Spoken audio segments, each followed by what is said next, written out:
Hola, ¿cómo estáis? Estáis en el espacio Bonks, revista de Terraza en Terraza. Hoy vamos a hablar de algo muy interesante que os puede ayudar a todos, tanto a niños especiales como a los niños que tienen alguna dificultad de aprendizaje. Porque voy a tener una charla con una persona que ha estudiado lo que es el magisterio en educación especial, que tiene un máster en Braining y otro máster en lo que es logopedia. Os voy a presentar a una de las personas que mejor me ha contado y más me ha convencido para poderla entrevistar, que es Catalina Fernández Montoya. Catalina, por favor. Buenas. Buenas. Pues hola. Os la presento y vamos a tener una charla que espero que os sirva y sobre todo darle un like, hacer vuestras preguntas y muchas gracias por estar ahí. Comenzamos. Gracias. Os doy la bienvenida al espacio Bonks, revista de Terraza en Terraza. Hoy me encuentro con Catalina Fernández Montoya, que ella es especialista en lo que es el desarrollo de los niños, ¿no? Porque hiciste el estudio de... Yo soy maestra de educación especial.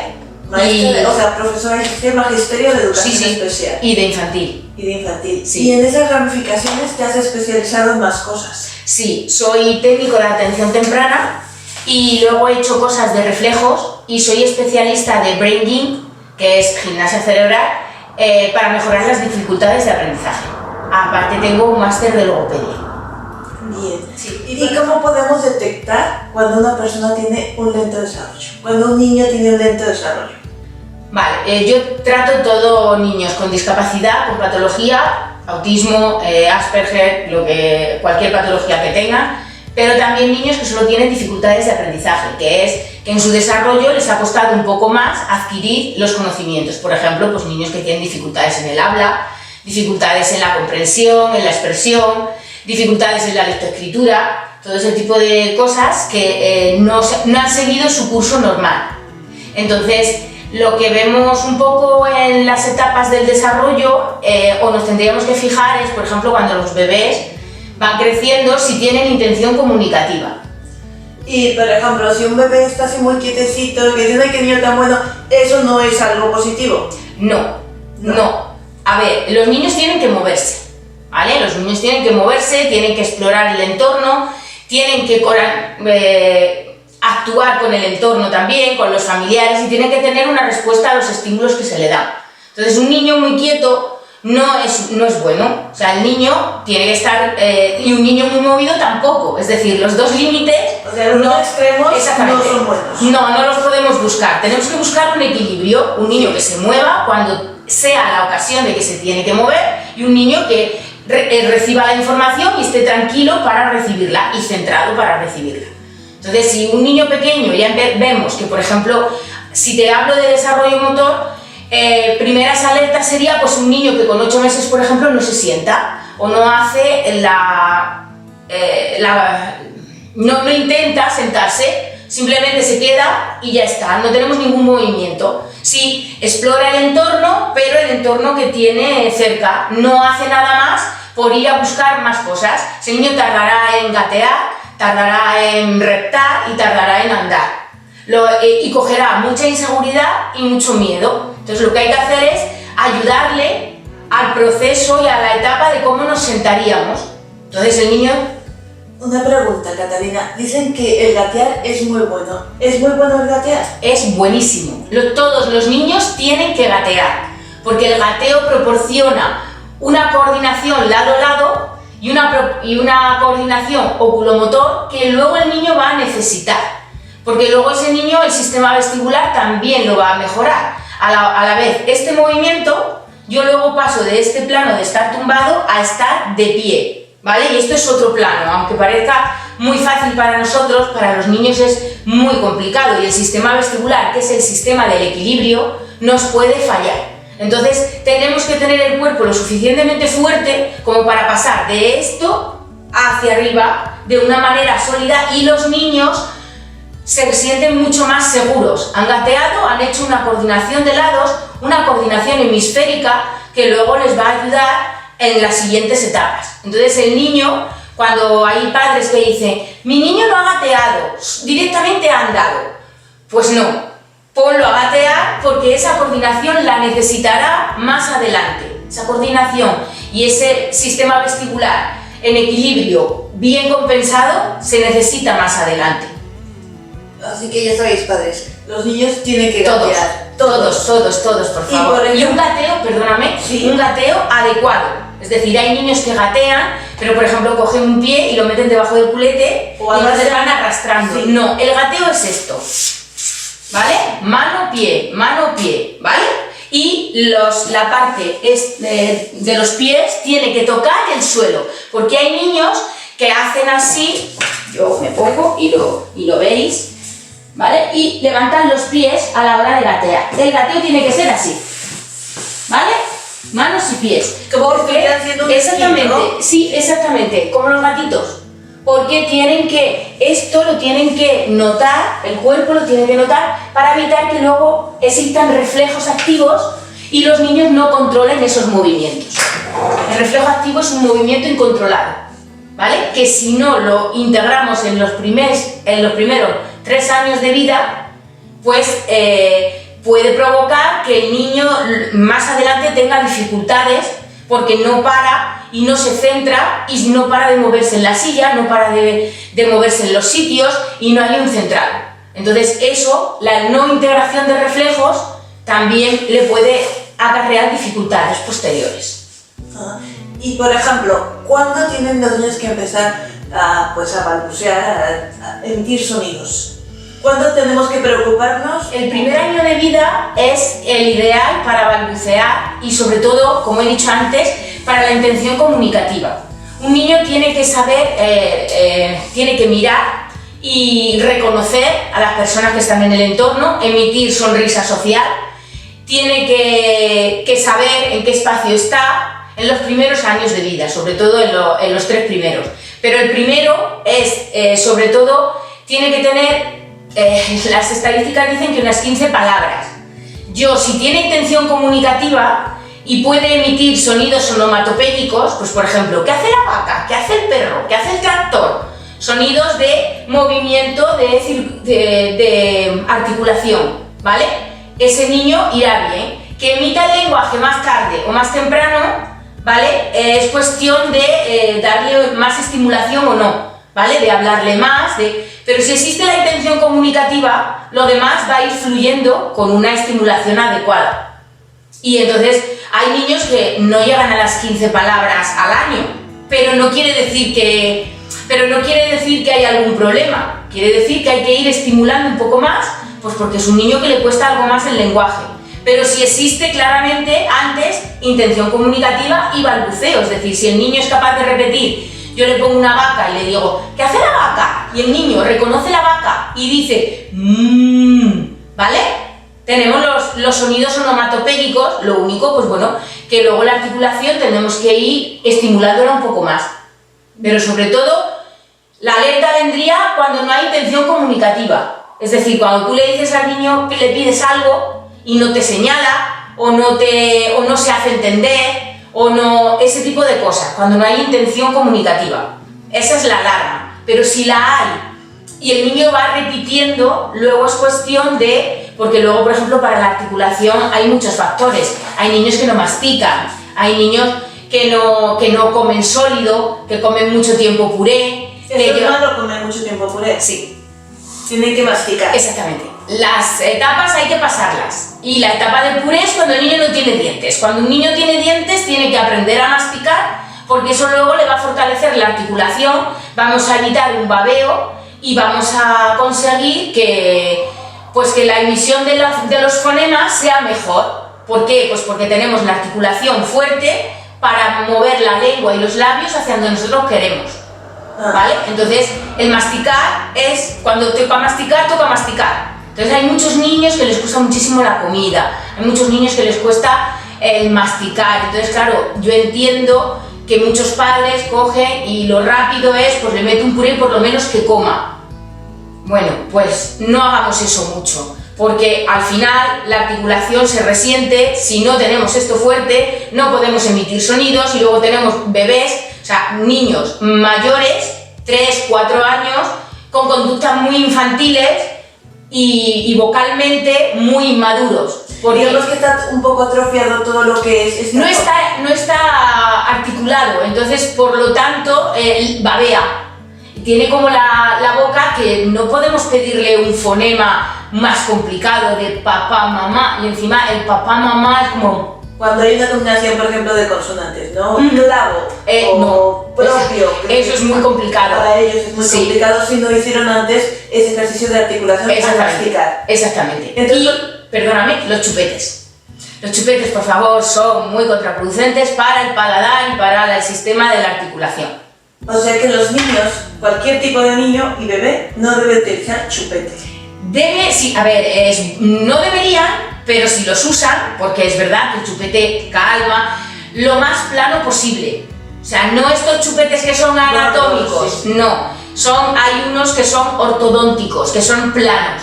¿Por qué? Porque estás haciendo que el paladar se vaya anchando y se vaya fortaleciendo para que no tengamos paladares ojivales, ¿vale? De niños que llevan mucho tiempo, porque al final los niños, cuando llevan mucho tiempo chupete y ya son mayores, pues 3, 4 años, que yo he visto niños con 3, 4 años con chupetes, se meten el chupete entero. Entonces, claro, la mandíbula se la están haciendo, deformando. Claro, deformando, porque tenemos un cuerpo en formación. Entonces, todo lo que le ayudemos a formarse mejor, pues evidentemente va a ir creciendo, igual que de forma motriz, igual que con la articulación. Entonces, los chupetes son bastante contraproducentes. Se suelen dejar hasta los 2 años. Mi recomendación es que cuanto antes los quiten, mejor. Y desde el principio que los pongan planos. Primero porque lo que digan no... ¿Puedes retrasar el habla? Porque, por ejemplo, tú cuando estás hablando no puedes hablar con algo que tienes en la boca. Entonces, si dices que hay niños que hasta los 3 años siguen con el chupete, pues ¿cómo puedes hablar? Retrasa, ¿no? Y a lo mejor ya no puedes pronunciar correctamente. Claro, hemos hablado del babeo. Un chupete es succión, este movimiento no es masticar, no es...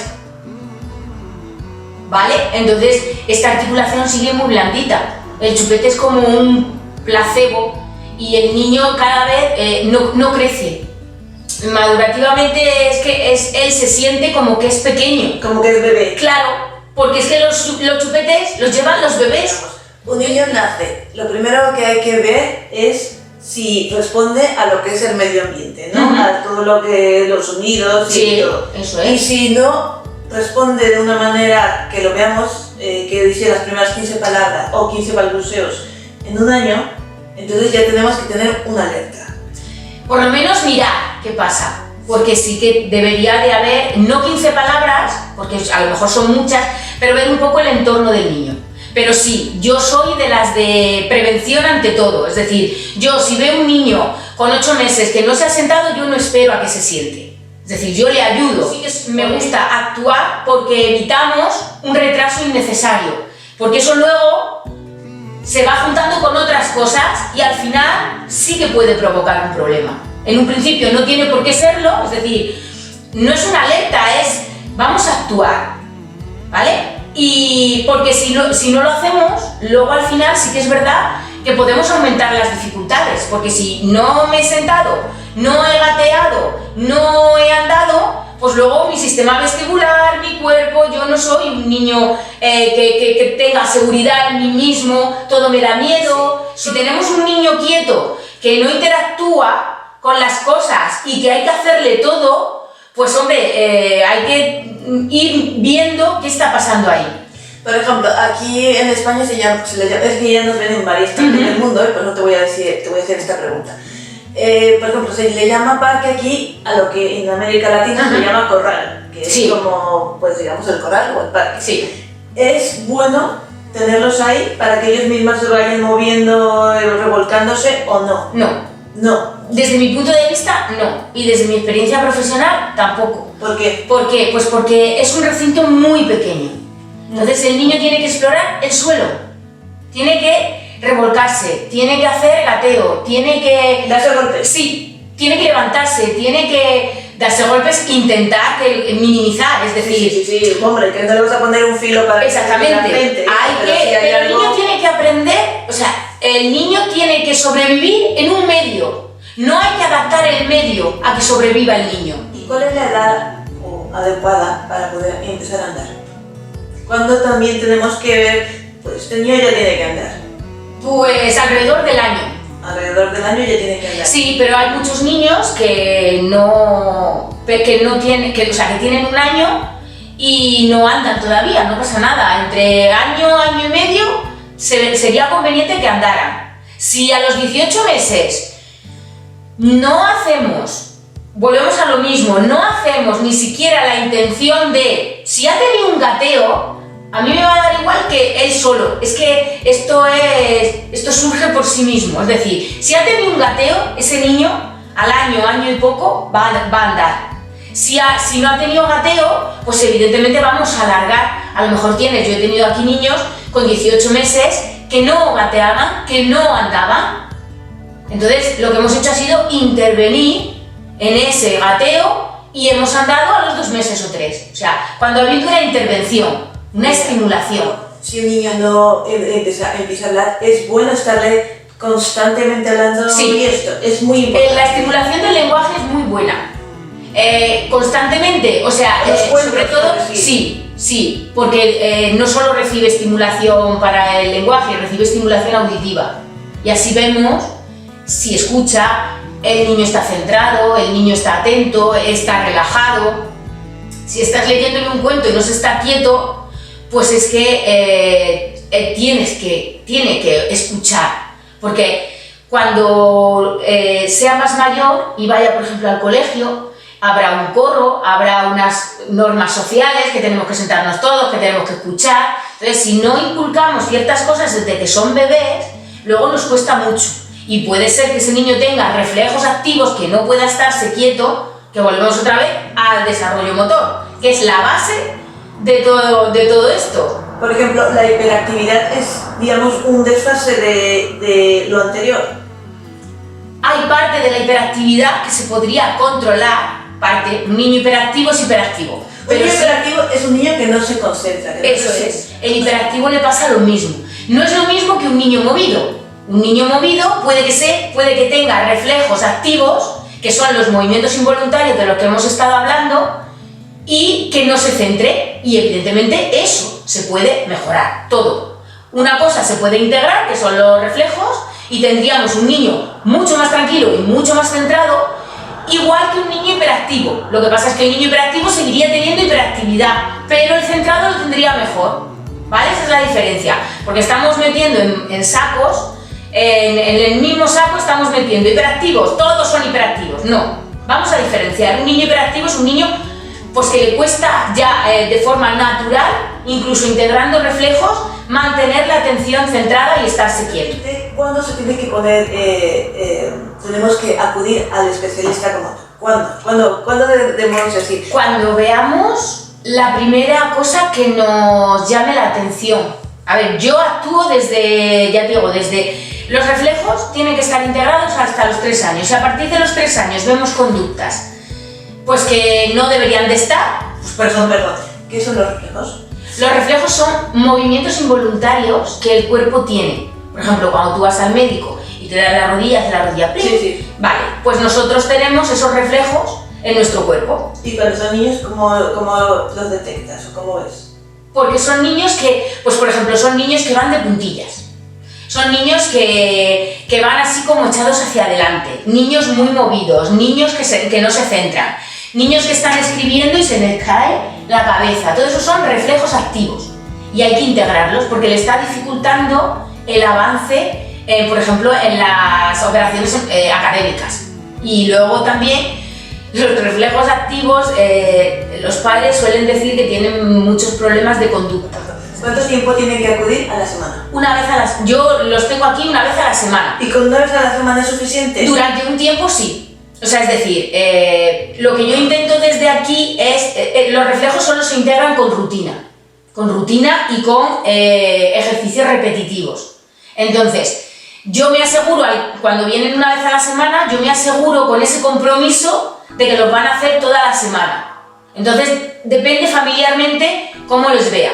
Porque si son padres que realmente son responsables y hacen que el crío sea responsable, tardamos muy poco, tardamos unos meses y luego yo los distancio, vamos a, en la medida de lo posible, que el niño ande, porque el andar, volvemos a lo mismo, emite una coordinación cerebral que el niño necesita y el niño necesita no ser tan bebé, entonces tiene que, lo mismo que le quitamos el chupete porque ya es mayor, ha crecido y otra etapa es el masticar y otra etapa es el hablar y el sacar fonemas.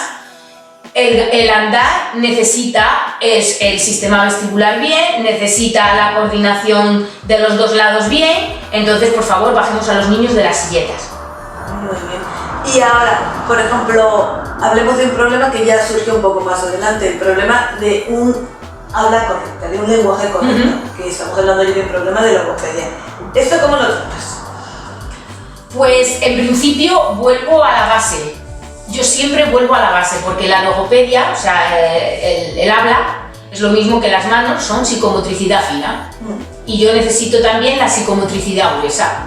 Entonces, no actúo solo sobre la articulación, actúo sobre el sistema entero del desarrollo motor. Entonces, combino los dos ejercicios. Combino el de logopedia, que lo que hago es fortalecer la articulación, y luego también combino el brain, que integra reflejos de una manera con movimiento. Entonces yo consigo que la psicomotricidad gruesa esté mucho mejor y a la vez ya vamos incidiendo en la articulación, que es lo que prácticamente todos los niños vienen cuando no pronuncias una R o cuando no terminas una frase, cuando no sabes sacar un fonema, por ejemplo la L. La dislexia, perdón, ¿es un problema de logopedia? No, la dislexia es un problema de conversión, por eso trabajamos también con los dos lados y con el desarrollo motor, porque es un problema de conversión. O sea, los hemisferios se están convirtiendo no de manera adecuada y están invirtiendo. Entonces tenemos que convertir las letras fonológicamente. Entonces hacemos una reeducación fonológica a la vez que hacemos ejercicios de cuerpo, porque es que todo, yo después de muchos años trabajando tanto en educación especial como con niños con dificultades, me estoy dando cuenta de que todo va encaminado a que si tenemos el cuerpo firme, estable, sabemos y reconocemos los dos lados y sabemos cruzarlos, todas las demás dificultades las podemos solventar.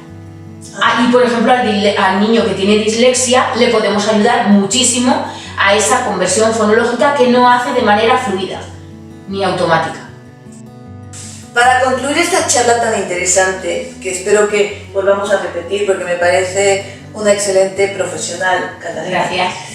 Vamos a tocar esos puntos de los cuales no nos debemos de olvidar, que decían, en primer lugar, que el niño tiene que por lo menos aprender a sentarse antes del año, ¿no? Sí. Los 8 meses. Sí. Y si no, ayudarle. Eso es. Emitir un balbuceo, unas palabrillas antes del año.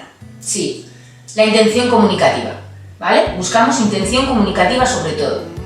A partir del año y medio, a más tardar, que ya empiece a dar sus primeros pasos. Sí. Si tiene dificultades a la hora de andar por el sistema vestibular, pues nada, es cogerlo en el suelo y hacerle ejercicios para que mejore ese gateo. Gatear y rectar tiene que hacerlo, pero sobre todo gatear. Y sobre todo también decías que la sillita y el parque o el corral, lo menos posible. Sí, y sobre todo la sillita. Ir con los niños a los sitios de una forma más natural, andando. No ir con ellos todos siempre, llevarlos a todos los sitios o en coche o en silleta. Tienen que andar porque tienen que fortalecer ese cuerpo para el desarrollo motor y sobre todo para mejorar su estabilidad. Y algo muy importante, ahora que estamos en estos tiempos modernos, el tiempo del móvil. Bueno. ¿Tú recomiendas los móviles? No, por favor, eso sí que es verdad. En su justa medida y en los niños pequeños, por supuesto, no. Ni para ver dibujos comiendo, ni para ir en el coche con ellos para que no lloren. Vamos a buscar otras herramientas, vamos a buscar otras cosas porque esos niños, aunque parezca que están centrados, no están centrados. Lo que emiten los móviles no es bueno para nadie, pero para un cerebro que está en formación como es el de un niño, mucho menos. Entonces vamos a no acumular dificultades, porque cuantas más acumulemos, luego peor es de quitar ciertas conductas. No puedes tener a un niño de 3, 4 años todo el día que tiene que comer con el móvil porque si no, no come, que tiene que ver dibujos cuando me aburro. Entonces, no, el móvil no es el recurso, aunque sea una nueva tecnología y tengamos que estar al día, no es un recurso bueno tan pequeños, porque luego de mayores cuesta muchísimo quitar los malos hábitos que se han generado. Además, mucho más, y se tarda mucho más. Y luego hay niños que no entran, es decir, yo tengo aquí en clase niños de 13, 14, 15, 18 y es muy complicado quitar ciertas conductas para que mejoren las dificultades que han generado. Entonces, vamos a hacer una buena base, natural desde los primeros años, que son donde más plasticidad hay y donde mejor se puede actuar, para que luego no tengamos que actuar o sea más rápido la actuación, porque si generamos unos hábitos que no son buenos, eso cuesta mucho quitarlo. Pues ya sabéis, espero vuestras preguntas, vuestras dudas, para que podamos volver a estar con esta profesional de la docencia, que es Catalina Fernández Montoya, que además de haber estudiado todo lo que es la docencia en aprendizaje especial, también hizo un máster en logopedia y otro en Braille. Sí, y especialista de Braille. Así que, pues muchísimas gracias. A ti. Y os veo la próxima semana. Muchas Gracias por gracias. estar ahí.